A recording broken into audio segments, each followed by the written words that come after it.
ಲೋಕಸಭಾ ಚುನಾವಣೆಯಲ್ಲಿ ಗೆಲ್ಲಲು ಕೈ ರಣತಂತ್ರ ಮಾಡ್ತಾ ಇದೆ ಕಾಂಗ್ರೆಸ್ನಿಂದ.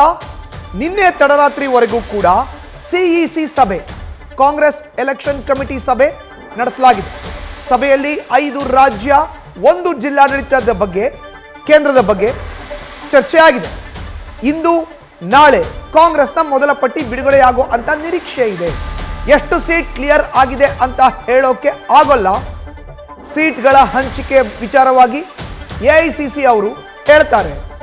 ದೆಹಲಿಯಲ್ಲಿ ಕೆಪಿಸಿಸಿ ಅಧ್ಯಕ್ಷ ಡಿಕೆ ಶಿವಕುಮಾರ್ ಮಾಧ್ಯಮಗಳ ಮುಂದೆ ಹೇಳಿಕೆಯನ್ನು ನೀಡಿದ್ದಾರೆ. ಕ್ಲಿಯರ್ ಆಗಿದೆ ಅಂತ ಹೇಳ್ತಾ ಇದ್ದೀರಾ? ಅದೆಲ್ಲ ನಾನು ಹೇಳಕ್ ತಯಾರಿಲ್ಲ. ಅದೆಲ್ಲ ಡಿಸ್ಕ್ಲೋಸ್ ಎಐಸಿಸಿ ಡಿಸ್ಕ್ಲೋಸ್ ಮಾಡ್ತಾರೆ. ಯಾವತ್ತು ಬರ್ಬೋದು ಸರ್ ಲಿಸ್ಟ್? ಆದಷ್ಟು ಜಲ್ದಿ, ಎನಿ ಟೈಮ್. ಇವತ್ತು ಎಕ್ಸ್ಪೆಕ್ಟ್ ಮಾಡ್ಬೋದಾ ಅಂತ ನೋಡೋಣ, ಅವ್ರೇನ್ ಮಾಡ್ತಾರೆ ನೋಡ್ಬೇಕು. ಅಲ್ಲ, ಈಗ ಫಸ್ಟ್ ಲಿಸ್ಟ್ ಅಲ್ಲಿ ಎಷ್ಟು ಜನ ಇರ್ತಾರೆ ಅಂತ ನಾನು ಹೇಳಕ್ ಆಗಲ್ಲ. ಅದನ್ನ 50% ಅಂತ ಹೇಳಿದಿರಿ. 50% ಚರ್ಚೆ ಮಾಡಿದೀವಿ ಅಂತ ಹೇಳಿದ್ವಿ. 50% ನಾವು ಈ ಸಬ್ಜೆಕ್ಟ್ ಇಟ್ಟಿದ್ದೆ 15%, 50%.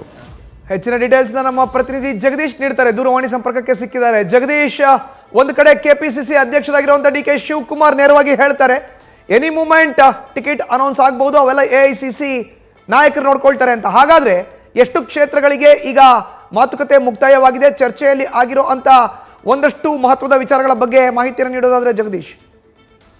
ಮಧುಸೂದನ್, ನಿನ್ನೆ ತಡರಾತ್ರಿ ನಡೆದಿರತಕ್ಕಂತಹ ಎಐಸಿಸಿ ಕಚೇರಿಯಲ್ಲಿ ಕೇಂದ್ರ ಚುನಾವಣಾ ಸಮಿತಿಯ ಸಭೆ ನಡೆದಿದೆ. ಆ ಸಭೆಯಲ್ಲಿ ಬರೋಬ್ಬರಿ 6 ರಾಜ್ಯಗಳ ಬಗ್ಗೆ, 5 ರಾಜ್ಯ ಮತ್ತೆ 1 ಕೇಂದ್ರಾಡಳಿತ ಪ್ರದೇಶದ ಬಗ್ಗೆ ಚರ್ಚೆ ಆಯಿತು. ಅದರಲ್ಲಿ ಕರ್ನಾಟಕ ಸೇರಿದಂತೆ ಕೇರಳ, ಛತ್ತೀಸ್ಗಢ ಮತ್ತೆ ಬೇರೆ ಬೇರೆ ರಾಜ್ಯಗಳ ಬಗ್ಗೆನೂ ಸಹಿತ ಚರ್ಚೆ ಆಯಿತು. ಅದರಲ್ಲೂ ಪ್ರಮುಖವಾಗಿ ಕರ್ನಾಟಕದ ವಿಚಾರವಾಗಿ ಹೇಳಬೇಕು ಅಂತಂದ್ರೆ, ಕರ್ನಾಟಕದ ಒಟ್ಟು 9 ರಿಂದ 12 ಕ್ಷೇತ್ರಗಳ ಬಗ್ಗೆ ಚರ್ಚೆ ಆಯಿತು ಅಂತ ಹೇಳಲಾಗ್ತಾ ಇದೆ. ಆ 9 ರಿಂದ 12 ಕ್ಷೇತ್ರಗಳಲ್ಲಿ ಯಾವುದೇ ಕಾರಣಕ್ಕೂ ಸಹಿತ ಈಗಾಗಲೇ ರಾಜ್ಯದಲ್ಲಿ ನಡೆದಿರ್ತಕ್ಕಂತಹ ಸಭೆಯ ಸಂದರ್ಭದಲ್ಲಿ ಯಾವುದೇ ವಿರೋಧ ಇಲ್ಲದೇ ಅಂದ್ರೆ ಒಂದೇ ಒಂದು ಹೆಸರುಗಳು ಇರ್ತಿರ್ತಕ್ಕಂತಹ ಕ್ಷೇತ್ರಗಳು ಯಾವ್ಯಾವಿದಾವಲ್ಲ, ಅಂತಹ ಕ್ಷೇತ್ರಗಳ ಬಗ್ಗೆ ಈಗಾಗಲೇ ನಿರ್ಧಾರಗಳನ್ನ ಕೈಗೊಳ್ಳಲಾಗಿದೆ. ಆ ಹೆಸರುಗಳನ್ನ ಅಂತಿಮವಾಗಿ ಇವತ್ತು ಅಥವಾ ನಾಳೆ ಎಐಸಿಸಿ ಪ್ರಕಟ ಮಾಡುವಂತಹ ಮೊದಲ ಪಟ್ಟಿಯಲ್ಲಿ ಆ ಹೆಸರುಗಳು ಬರಲಿದ್ದಾವೆ ಅನ್ನುವಂತಹ ಮಾಹಿತಿಯನ್ನ ಡಿಕೆ ಶಿವಕುಮಾರ್ ಅವರು ಕೊಟ್ಟಿದ್ದಾರೆ. ಮತ್ತೆ ಅದರ ಜೊತೆಗೆ ಇಡೀ ದೇಶಾದ್ಯಂತ ಹೇಳಬೇಕು ಅಂತಂದ್ರೆ ಒಟ್ಟು 40 ರಿಂದ 60 ಕ್ಷೇತ್ರಗಳ ಅಂದ್ರೆ ಅಭ್ಯರ್ಥಿಗಳ ಹೆಸರನ್ನ ಮೊದಲ ಬಾರಿಯ ಪಟ್ಟಿಯಲ್ಲಿ, ಕಾಂಗ್ರೆಸ್ ಪಟ್ಟಿಯಲ್ಲಿ ಬರಲಿದೆ ಅನ್ನುವಂತಹ ಮಾಹಿತಿ ಸಹಿತ ಗೊತ್ತಾಗ್ತಿದೆ. ಹಾಗಾಗಿ ಇಂದು ಅಥವಾ ನಾಳೆ ಆ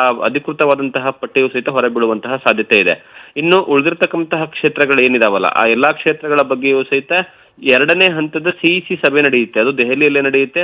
ಆ ಸಂದರ್ಭದಲ್ಲಿ ಕೆಲವೊಂದು ಕ್ಷೇತ್ರಗಳಲ್ಲಿ ಕಗ್ಗಂಟಾಗಿದ್ದಾವೆ. ಅಂದ್ರೆ 2 ರಿಂದ 3 ಹೆಸರುಗಳು ಒಂದೊಂದು ಕ್ಷೇತ್ರಕ್ಕೆ ಕೇಳಿ ಬಂದಿರತಕ್ಕಂತಹ ಕಾರಣಕ್ಕಾಗಿ, ಮತ್ತೆ ಕೆಲವೊಂದು ಕಡೆಗೆ ಅಭ್ಯರ್ಥಿಗಳನ್ನ ಯಾರನ್ನ ಇಳಿಸಬೇಕು ಅನ್ನುವಂತಹ ವಿಚಾರವಾಗಲೂ ಸಹಿತ ಇನ್ನೂ ಪ್ರಶ್ನಾತೀತವಾಗಿದೆ. ಇನ್ನು ಬೇರೆ ಬೇರೆ ಕ್ಷೇತ್ರಗಳಿದಾವೆ. ಅಂದ್ರೆ ಪ್ರಮುಖವಾದಂತಹ ಕ್ಷೇತ್ರಗಳು, ಅಲ್ಲಿ ಸಚಿವರನ್ನ ಇಳಿಸಿದ್ದೇ ಆದ್ರೆ ಅಲ್ಲಿ ಕಾಂಗ್ರೆಸ್ಗೆ ಗೆಲುವಾಗಬಹುದು ಅನ್ನುವಂತಹ ನಿರೀಕ್ಷೆ ಇದೆ. ಫಾರ್ ಎಕ್ಸಾಂಪಲ್, ಈಗ ಕೋಲಾರ ಆಗಿರ್ಬೋದು, ಚಾಮರಾಜನಗರ ಆಗಿರ್ಬೋದು, ಅದ್ರ ಜೊತೆಗೆ ಬಳ್ಳಾರಿ ಆಗಿರ್ಬೋದು, ಇಂತಹ ಕ್ಷೇತ್ರಗಳು. ಮತ್ತೆ ಅದರ ಜೊತೆಗೆ ಬೆಂಗಳೂರಿನಲ್ಲೂ ಸಹಿತ ಅಂದ್ರೆ ಸಚಿವರನ್ನ ಇಳಿಸಿದ್ರೆ, ಕೃಷ್ಣ ಬೈರೇಗೌಡರ ಅಂತವ್ರನ್ನ ಇಳಿಸಿದ್ದೇ ಆದ್ರೆ ಅಲ್ಲಿ ಕಾಂಗ್ರೆಸ್ಗೆ ಪ್ಲಸ್ ಪಾಯಿಂಟ್ ಆಗ್ಬೋದು ಅನ್ನುವಂತಹ ಲೆಕ್ಕಾಚಾರ ನಡೀತಾ ಇದೆ. ಹಾಗಾಗಿ ಆ ಬಗ್ಗೆಯೂ ಸಹಿತ 2ನೇ ಸುತ್ತಿನ ಸಭೆಯಲ್ಲಿ ಚರ್ಚೆ ಆಗುವಂತಹ ನಿರೀಕ್ಷೆ ಇರುವಂತದ್ದು. ಮಧುಸೂದನ್, ಧನ್ಯವಾದ ಜಗದೀಶ್ ನಿಮ್ಮ ಮಾಹಿತಿಗೆ. ನ್ಯೂಸ್ ಫಸ್ಟ್, ನಿರ್ಭೀತಿಯಿಂದ ನಿಮ್ಮ ಪರವಾಗಿ.